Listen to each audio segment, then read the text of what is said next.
Bonjour à tous, bienvenue dans cette nouvelle vidéo. Donc aujourd'hui je vous retrouve pour les 3 albums de la semaine. Alors pour commencer, je vais vous parler des sciences naturelles de Tatsu Nagata et c'est l'album sur l'abeille. Voilà, alors ça m'a beaucoup fait rire parce que c'est le Père Noël de l'école de ma fille qui lui a apporté l'année dernière. Et vous savez, toutes les semaines, elle emprunte un livre à la bibliothèque de l'école. Et donc, ma choupie, elle arrive, elle fait « Regarde maman ce que j'ai emprunté à la bibliothèque !» Ils avaient le même qu'à la maison. Donc voilà. Voilà. Donc pour 15 jours de vacances, nous avons l'exemplaire de la maison et l'exemplaire de l'école. Voilà, c'est parfait. donc nous allons beaucoup lire cet album. Donc, c'est un petit livre très simple. J'ai peut-être mis ma caméra un peu près. Donc c'est paru chez Seuil Jeunesse. Et donc, c'est un petit livre de sciences naturelles, un peu documentaire, avec un peu d'humour, où voilà, on va parler des abeilles.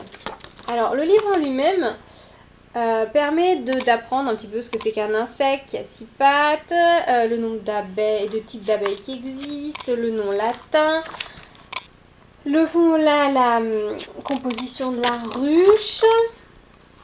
Avec un peu d'humour, vous voyez, tu veux la reine, une fois qu'elle est fécondée, hop, monsieur, elle lui envoie sa console.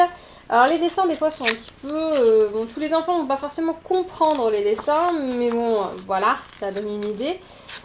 Disons que peut-être qu'en situation, après, ça peut leur parler plus tard. On est les différents stades de la vie d'une abeille. Alors les dessins sont quand même assez humoristiques. Très simple, hein. Vraiment, il y a beaucoup de simplicité. Hein. Tatsu Nagata, à mon avis, est japonais, d'où la simplicité à la fois des dessins, voilà, le frelon asiatique a vraiment un côté assez samouraï. Donc on nous explique les prédateurs de l'abeille, etc. Donc c'est à la fois un livre rigolo et en même temps un documentaire. Mais je pense que c'est un livre qui a besoin d'être accompagné. C'est-à-dire que moi, la fille, l'année dernière, avait étudié l'abeille à l'école. Un apiculteur était venu en classe leur expliquer. Je pense que c'est un bon complément de choses vues en réalité, ou peut-être avec un reportage animalier, ou d'aller voir un apiculteur expliquer les abeilles en vrai.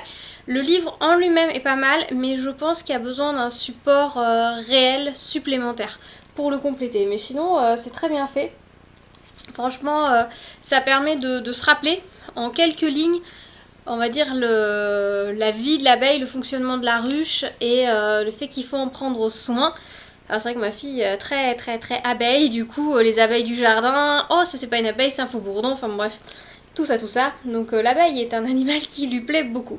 Donc voilà, un livre vraiment bien fait sur cet animal et par contre ouais, je recommande en complément quelque chose, enfin aller voir soit complété par des documentaires animaliers réels ou peut-être des vidéos YouTube, vous voyez la ruche en action, les abeilles, soit carrément d'aller chez un apiculteur pour qu'il explique un peu plus la vie de l'abeille, voilà. Mais sinon c'est un très bon complément.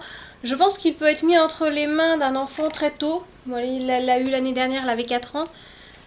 Mais qui peut aussi correspondre à un enfant un peu plus âgé. Je pense qu'à partir de 3 ans et demi, 4 ans, jusqu'à 7 ans, c'est un bon ouvrage, un bon complément. Voilà. Ensuite, le deuxième livre que je vais vous présenter, c'est Les chats. Donc c'est mes petites encyclopédies Larousse, donc paru chez Larousse.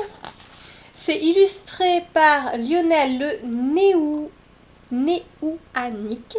Voilà. C'est rédigé par Françoise de Guibert. Voilà. Donc c'est chez Larousse. Donc ça c'est un petit livre, un petit peu documentaire aussi, qui va vous parler du chat. Enfin des chats.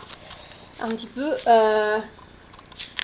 qui il est, comment il est. Alors moi j'aime beaucoup le fait que le texte soit un peu partout autour de l'animal, ce qui permet éventuellement, selon l'âge de l'enfant, de ne pas forcément tout lire. Ou il y a des choses qui vont l'intéresser, donc on va les races de chats, les autres félins, expliquer un petit peu comment il se fait comprendre. Voilà, les mouvements de la queue, etc. Un petit peu ses habitudes, comment il se repère. bien sûr l'histoire du chat qui retombe sur ses pattes. Oups, c'est pas très droit. Son rapport avec les souris, pourquoi il chasse les souris? Parce qu'effectivement les enfants n'ont pas forcément comprendre. L'histoire de tous les chats sont gris, les qui vont dans le noir. La maman chat, bien sûr. Jouer avec des chatons. L'assaut. Et surtout, voilà, on a toute cette partie-là qui va être bien s'occuper de son chaton. Le rapport du chat à la nourriture, quel est le rapport, enfin de la nourriture que l'humain va lui donner, voilà, du chat domestique. Un petit peu comprendre pourquoi le chat se lèche, pourquoi il se lave, comment il aime sa litière. Surveiller comment faire en sorte que son chat soit en pleine forme. Voilà, et que c'est un animal familier, un petit peu comment s'en occuper tout simplement. Et puis les records du chat. Voilà, ça permet.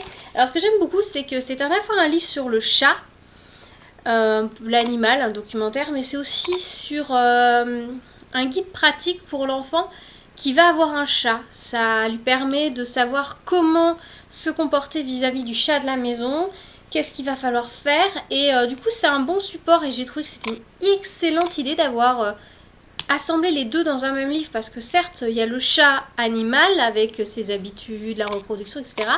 Et il y a le chat domestique, celui avec lequel on vit tous les jours. Et le fait d'avoir tout rassemblé dans un seul ouvrage permet de bien comprendre l'animal et va, sur une même ligne directrice, va donner toutes les informations à l'enfant. Et on peut du coup lui mettre cet ouvrage dans les mains très tôt. Dès qu'il a un chat par exemple, ou dès qu'il va être amené à côtoyer un chat, il va beaucoup mieux le comprendre et il va être souvent beaucoup plus ouvert en vis-à-vis des maîtres des chats. Il va pouvoir discuter autour du chat et je trouve ça vachement intéressant. Donc c'est franchement un ouvrage que je trouve super sympa. Ma question, je me demande s'ils le font aussi pour les chiens. Il faudrait que je cherche, parce que nous avons un chien à la maison. Donc ça pourrait être intéressant de savoir s'ils le font pour les chiens. Mais alors vraiment un petit ouvrage que je vous conseille vraiment si vous allez adopter un chat ou si vous avez un chat dans la maison et que l'enfant se pose des questions par rapport à l'animal, parce que c'est quand même un animal, c'est individualiste on va dire, le chat. Donc ça permet de comprendre un petit peu toutes ces manies, les codes, pourquoi il remue la queue, etc. Tout ce que ça veut dire. Et le fait que ce soit mis en image et que dans un album hyper clair permet à l'enfant même tout seul d'y revenir et de recomprendre et de refeuilleter et d'y revenir. Donc franchement c'est un très très bon ouvrage que je vous recommande à 100%. Et pour finir, je vais vous parler d'un livre tout carton qui est Lily et Misty Gris jouent à cache-cache. C'est chez Bayard Jeunesse. Donc la semaine dernière je vous avais présenté Petite Poulette aime les couleurs. Donc c'est un livre de la même collection. Donc c'est chez Bayard Jeunesse. Et c'est texte de Marie-Hélène Delval et illustration de Thierry Courtin. Donc c'est un livre en carton. Et donc là c'est pour apprendre les notions de devant, derrière, dedans, dehors. Donc toujours un chat, un chat et une souris, donc qui jouent en fait tout simplement tous les deux. Et donc le mot de l'action, on va dire, du positionnement dans l'espace par rapport à quelque chose est en gras. Donc là, Lily, elle est sur le tapis. Vous voyez, les images sont très, très simples pour les enfants, très colorées. Là, il est caché sous le tabouret. Elle est dans la boîte. Le chat est dehors. Et vous voyez, il y a beaucoup d'humour parce que c'est comme deux enfants, deux animaux qui jouent à cache-cache comme joueraient des enfants. Devant la boîte, derrière et à côté. Voilà, ça permet aux enfants d'apprendre ces notions-là. Donc, et l'histoire elle est toute mignonne, franchement c'est un vrai plaisir de la lire. Et ce que j'aime bien, c'est cette complicité chat-souris qui est tout mignon et qui fonctionne très bien, qui correspond un petit peu au jeu du chat et de la souris. Vraiment c'est tout mignon. Je sais pas s'il y a d'autres livres de cette collection, mais enfin en tout cas les deux, celui-là plus celui que je vous ai présenté la semaine dernière, ont été énormément lus par ma fille, beaucoup manipulés, et vous voyez qu'ils sont résistants parce que elle les a depuis qu'elle a 18 mois. Elle a presque 6 ans. Enfin, elle a 5 ans et demi, donc vous voyez, les livres ont bien résisté. Et pourtant, ils ont été martyrisés, bout arrondi, donc aucun risque. Voilà. Donc ça, c'était pour nos 3 livres de la semaine. Donc j'espère que ça pourra vous donner des idées, avec Noël notamment qui approche. Et je vous dis à bientôt et je vous retrouve la semaine prochaine pour une nouvelle vidéo. Alors qui sera peut-être un petit peu différente dans le sens où la semaine prochaine ma fille est en vacances chez son papa. Donc peut-être que je vous présenterai un album pour les plus grands du coup. Et je vous en présenterai qu'un parce qu'à mon avis l'histoire va être un peu plus poussée. Voilà, je vous dis à la semaine prochaine et je vous souhaite de belles lectures et une bonne semaine. Bye bye!